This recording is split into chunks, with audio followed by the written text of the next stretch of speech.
నమస్కారం అమ్మా. ఓం నమ శివాయ. గురుగారు ఎప్పట్లాగానే ఈ వీక్ ఏ మోటివేషనల్ స్టోరీ మాకు చెప్పబోతున్నారు? చిన్న కథ చెప్పుకొని కార్యక్రమంలోకి వెళదాం. ఒక దంపతులు ఉన్నారు. సరే, భార్య గర్భం దాలుస్తుంది. సరే, అమ్మాయి ప్రెగ్నెంట్. కొన్ని రోజులు పోయిన తర్వాత భర్తతో అంటుంది, ఏమంటే మనకు ఆడపిల్ల కావాలా మగపిల్ల కావాలా అని, ఎవరుంటే బాగుంటుంది అని. భర్త చెప్తాడు, ఆడపిల్లది ఏముందిలే, మగపిల్లాడు ఉంటేనే మంచిది. మగపిల్లలు బలంగా కూడా ఉంటారు, మనకి అండదండలుగా ఉంటారు, కష్టం వస్తే వాళ్లే ఆదుకుంటారు, సంపాదన వాళ్ళతోనే సాధ్యమవుతుంది, ఆడపిల్లలతో కాదు. ఎక్కడికి వెళ్ళినా మగపిల్లాడు ఉంటే మనకి ఒక ఇది ఉంటుంది, ఫలానా వాళ్ళ కొడుకు అని. తర్వాత మగపిల్లాడు అయితే అన్ని రకాలుగా మంచిది. సరే, కొంతకాలం అయింది, నీలా తన టైం వచ్చింది, ప్రసవించింది, ఒక ఆడపిల్ల ప్రసవించింది. చాలా డిసప్పాయింట్ అవుతాడు భర్త. సరే, కొంతకాలం అలా గడుస్తుంది. తర్వాత మళ్ళీ తను ప్రెగ్నెంట్ అవుతుంది. ఈసారి మగపిల్లాడు పుడితే తండ్రి ఆనందానికి అవధులు ఉండవు. మగపిల్లాడిని అసలు చాలా గొప్పగా పెంచుతాడు. అసలు అన్ని తన కొడుకే, ఇంకేం లేదు.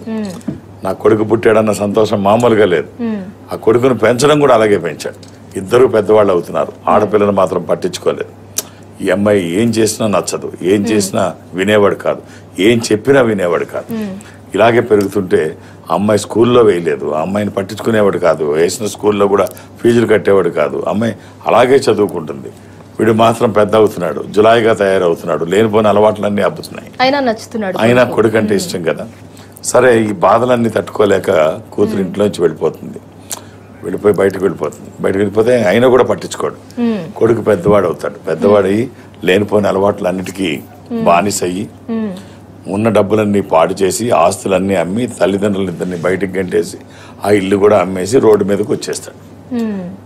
ఇక అక్కడ ఇక్కడ తలదాచుకున్న తల్లిదండ్రులు సడన్ గా ఒకరోజు కూతురు వచ్చి ఆ చిన్న దాంట్లో ఏదో ఇంట్లోనే ఉంటే తలుపు కొట్టి, నాన్న నేను బయటికి వెళ్ళిపోయి డాక్టర్ చదివాను, ఇప్పుడు నేను పట్టా తీసుకున్నాను, డాక్టర్ని అయ్యాను, మనం వేరే ఇంట్లోకి వెళ్ళిపోదాం, ఇక్కడ ఉండొద్దు అని చెప్పి తీసుకొని వెళ్ళి వేరే పెద్ద ఇంట్లోకి అద్దెకుండి తన జాబ్లో జాయిన్ అయింది. కాబట్టి డాక్టర్గా వృత్తిలో తను మొదలుపెట్టింది.